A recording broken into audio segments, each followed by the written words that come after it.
Le canal de Panama, maintenant considéré comme l'une des 7 merveilles du monde moderne, était autrefois le site de l'un des plus grands obstacles de l'histoire de l'ingénierie mondiale. Au cours de son long voyage vers la construction, il a coûté la vie à des dizaines de milliers de travailleurs. Nous connaissons tous le canal comme un lieu de transition en douceur de l'Atlantique au Pacifique et vice-versa. Mais la terre qu'il traverse porte une histoire sombre et mortelle. L'isthme d'Amérique centrale sépare les océans Atlantique et Pacifique, mais relie l'Amérique du Nord et l'Amérique du Sud. À son point le plus étroit, seuls 50 miles de jungle montagneuse et de marécages séparent l'Est de l'Ouest. Chaque jour, jusqu'à 32 navires traversent le canal de Panama, évitant un long voyage autour du Cap Horn au Chili. Mais chaque navire qui passe flotte sur le sang, la sueur et les larmes de ceux qui ont bravé la chaleur implacable de l'équateur pour construire le canal. Séparer deux continents n'est pas une mince affaire. Construire le canal de Panama était similaire à ériger une grande muraille submergée. On estime que la construction de la Grande Muraille de Chine a coûté la vie à plus de 400 000 personnes, mais les choses seraient différentes avec le canal de Panama. Des millénaires ont passé et les machines ont rendu les projets de construction beaucoup plus sûrs, n'est-ce pas? Dans les années 1880, des bruits couraient sur un projet de canal en Amérique centrale. L'invention de la machine à vapeur, les progrès dans la fabrication de l'acier et l'amélioration des techniques de fabrication du béton ont rendu les projets d'ingénierie à grande échelle beaucoup plus sûrs et plus efficaces. Il semblait que c'était le bon moment pour commencer un projet auquel les gens avaient pensé pendant des centaines d'années. L'objectif était clair, mais ce qu'il faudrait exactement pour y parvenir était plus que ce que quiconque avait anticipé. Pour comprendre pourquoi la construction du canal de Panama a été si mortelle, nous devons d'abord comprendre la géographie et les conditions de l'isthme de Panama. La bande de terre sur laquelle le canal est construit mesure 30 miles de large à son point le plus mince. Le canal lui-même mesure 50 miles de l'eau profonde de l'Atlantique à l'eau profonde du Pacifique. Heureusement, pour construire le canal de Panama, les ingénieurs n'ont pas eu à partir de zéro. L'emplacement du canal coïncide avec le flux naturel de la rivière Chagres. Une partie clé de la construction du canal a impliqué le barrage de la Chagres pour créer un lac assez profond pour que des bateaux massifs puissent pas flotter sans s'échouer. C'est devenu le lac Gatun, qui occupe maintenant 160 miles carrés de terres inondées. Les plans originaux pour le canal de Panama prévoyaient de creuser dans la terre 12,2 mètres sous le niveau de la mer afin que les eaux de l'Atlantique et du Pacifique puissent en se mélanger. Mais comme nous le verrons, cela n'arrivera pas. Creuser l'équivalent d'une montagne n'était pas une tâche facile. De plus, les ingénieurs ont dû gérer la différence de hauteur entre les océans Atlantique et Pacifique. Cela semble étrange qu'un océan ait un niveau de mer plus élevé que l'autre, mais cela provient d'une combinaison de facteurs, y compris les courants océaniques, les variations de température et de salinité, affectant la densité de l'eau, ainsi que la rotation de la Terre influençant la circulation océanique. Tout cela combiné conduit à ce que l'océan Pacifique soit environ 40 cm plus haut que l'Atlantique. C'était un problème, surtout lorsqu'il y avait déjà une montagne entre eux. La tâche de construction du canal de Panama était assez ardue, presque exactement aussi ardue que les deux chaînes de montagnes qui surplombaient le côté du futur canal, les montagnes de Tabassara et la cordillère de San Blas. À proximité, la montagne Cerro Jefe culmine à plus de 1000 mètres au-dessus du niveau de la mer. Le canal devait s'étendre de la baie de Limon sur la mer des Caraïbes jusqu'au lac Miraflores, en passant par un lac artificiel qui restait à créer. Au cours des 12 écluses, tout navire traversant le canal sera élevé et abaissé de 26 mètres au-dessus du niveau de la mer pour traverser. Grâce au système d'écluses, les concepteurs du canal ont surmonté le défi de niveler la ligne de partage des eaux continentales. La ligne de partage des eaux est la montagne décidant si les précipitations iront vers l'Atlantique ou le Pacifique. Donc, que signifie-t-il? Construire le canal de Panama consistait à aplatir une partie d'une chaîne de montagnes. Plus que de simples couches de roches et de gros rochers, la région était également une jungle dense, grouillante de nuisibles et de gros animaux, d'énormes arbres et de broussailles épaisses. Sous la bande de terre qui serait taillée pour créer le canal, un socle de schiste et d'ardoise se dressait entre les ingénieurs et le tracé qu'ils imaginaient. Le site proposé suivrait la balle du fleuve Chagres, mais aussi un commerce espagnol, route appelée El Camino Real de Panama, qui reliait la ville de Panama sur la côte pacifique à son partenaire commercial, Portobello, sur la mer des Caraïbes. Le Camino Real était la seule route pour les gens pour déplacer des biens précieux tels que l'or et l'argent d'une côte à l'autre à travers le Panama. En 1850, la construction a commencé sur le chemin de fer du Panama, un itinéraire de 47 miles et demi qui a coûté un total de 8 millions de dollars. On estime que 6 000 personnes sont mortes en le construisant. Bien que ce soit un nombre énorme de victimes pour une si courte portion de rail, ce n'est qu'une fraction du nombre de personnes qui mourraient pour construire un canal dans les années à venir.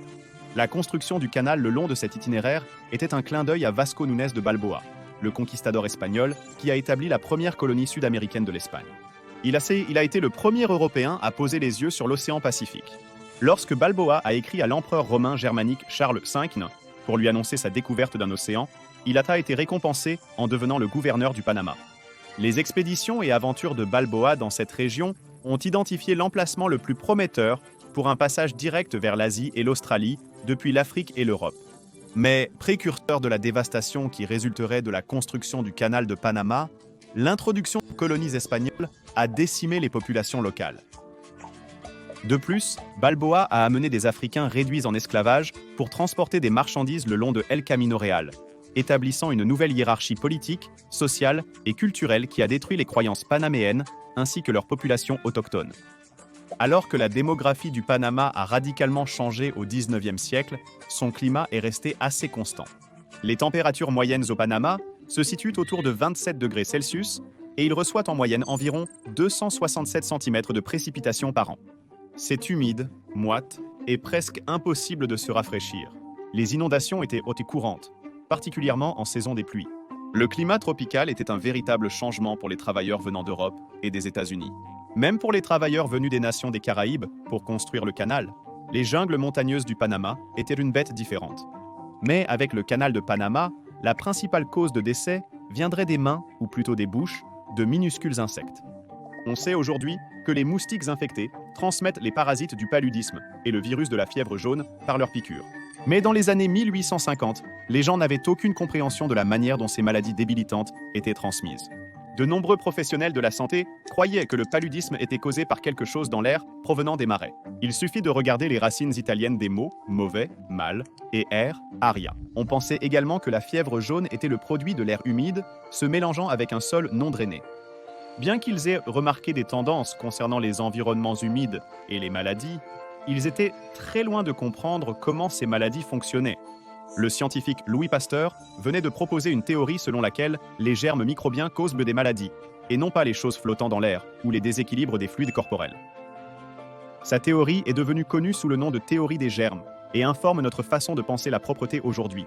Elle a révolutionné la façon dont les scientifiques comprenaient la maladie et leur a donné un plan pour combattre la maladie. Une autre percée médicale à l'époque de la construction du canal de Panama s'est produite lorsqu'un médecin français a fait une découverte étonnante en traitant des patients pour ce qui était alors appelé la fièvre des marais. Nous savons maintenant que c'est le paludisme. Le docteur Alphonse Leveron étudiait un échantillon de sang d'un patient malade. Il voulait comprendre ce qui causait la maladie à un niveau biologique, plutôt que de simplement blâmer l'air. Il était impatient de comprendre l'origine de la maladie, non seulement pour mieux traiter ces patients qui en souffraient, mais aussi pour que les gens puissent éviter ce qui la causait. Un jour, il a identifié de minuscules formes frétillantes nageant dans le peu de sang qu'il examinait. Leveron a fait le lien que les points mobiles dans le sang infecté imitèrent les motifs qu'il avait vus chez les parasites. Mais il faudrait plus de 20 ans avant que les scientifiques reconnaissent avec confiance que ces parasites qu'il avait repérés étaient pour les mêmes que ceux trouvés dans les moustiques. Vers le tournant du siècle, les gens ont réalisé que ces insectes transmettaient réellement ces maladies. Des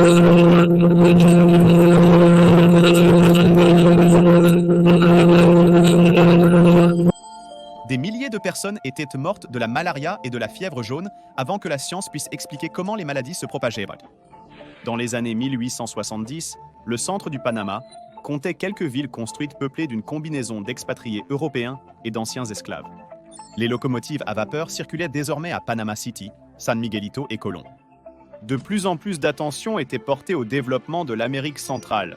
Et au milieu de l'ère de l'impérialisme, des pays puissants du monde entier ont commencé à s'intéresser au potentiel d'un canal interocéanique.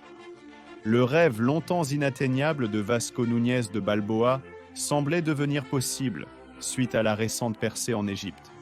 Le canal de Suez, qui traverse l'isthme de Suez en Égypte, a terminé son projet de construction de 10 ans en 1869. C'était un exploit d'ingénierie comme le monde n'en avait jamais vu auparavant. Construit sur une étendue de désert plat de 120 miles, c'était une construction longue mais relativement simple. Le Français Ferdinand de Lesseps, suite à l'ouverture du canal de Suez, des flottes de navires à vapeur ont réduit de plus de 561 km nautiques les trajets de l'Inde vers l'Europe. De nouveaux navires étaient bien conçus pour transporter de plus grandes cargaisons sur de plus courtes distances. Le commerce et les économies portuaires prospéraient. Il est certain qu'il y a eu un coût humain colossal pour sa construction. Et bien que les chiffres soient compliqués à déterminer, certaines estimations avancent non plus de 100 000 travailleurs tués. L'utilité quotidienne du canal de Suez a permis d'ignorer facilement les épidémies de choléra et les conditions de travail mortelles des 1,5 million de travailleurs de sa construction.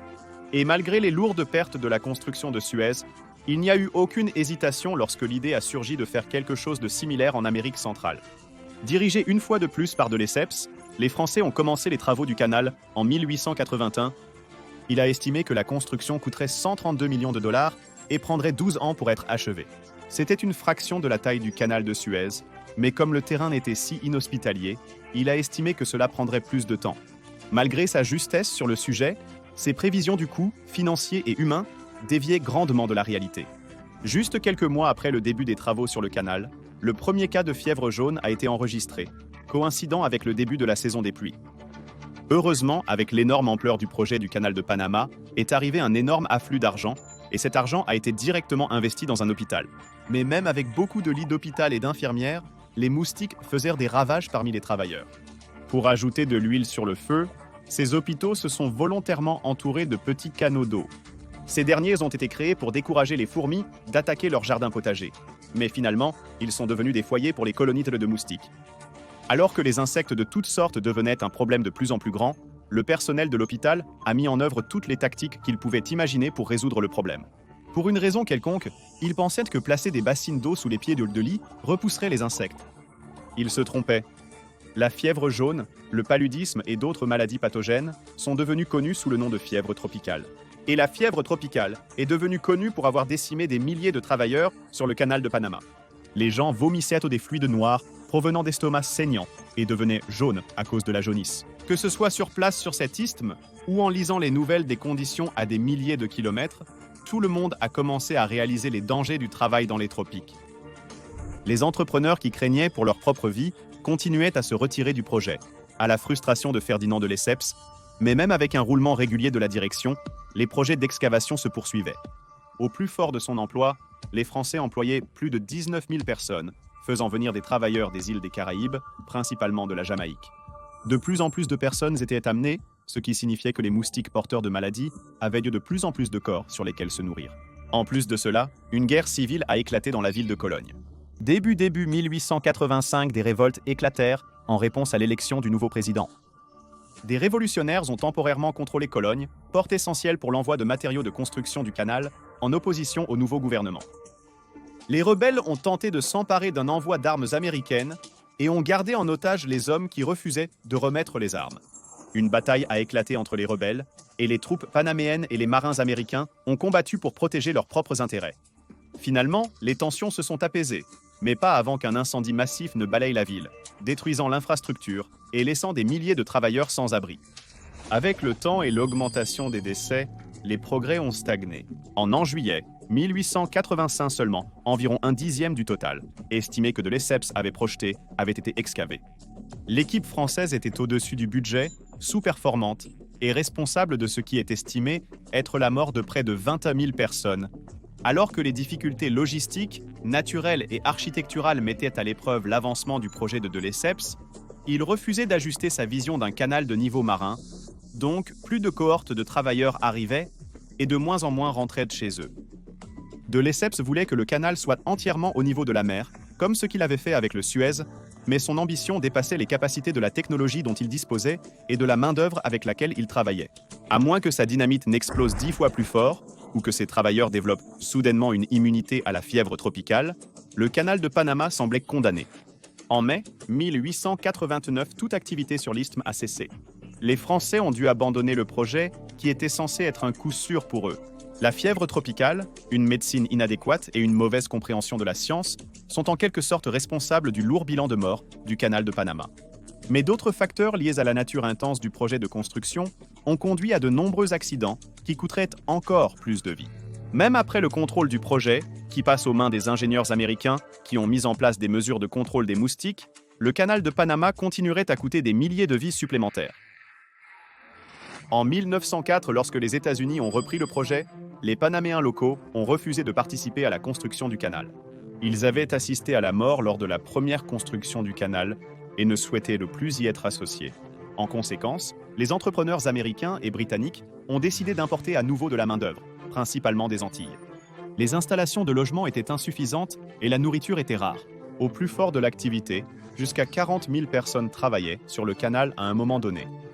Habituellement, les travailleurs signaient des contrats de 2 ans. Ils travailleraient pendant 4 500 heures au cours de leurs 2 ans à un taux fixe de 10 cents de l'heure. Une combinaison de barrières linguistiques, de différences culturelles et d'animosité raciale a créé des fossés sociaux entre les Américains, les Panaméens et les travailleurs des Caraïbes. Lorsqu'une crise éclatait, qu'il s'agisse d'une épidémie de maladie ou d'un accident tragique, ces tensions ne faisaient que contribuer à un sentiment plus profond de malaise et de frustration. Un changement notable post-contrôle américain est la hausse des décès liés aux maladies transmises par moustiques. Lorsqu'ils ont repris le projet, certaines personnes de l'époque considéraient en plaisantant que la fièvre jaune était la première montagne à être éliminée. Cela a, en quelque sorte, minimisé le fait que la mission du canal était de décimer une montagne, mais a reconnu que la maîtrise du problème des insectes était primordiale pour relier les océans Atlantique et Pacifique.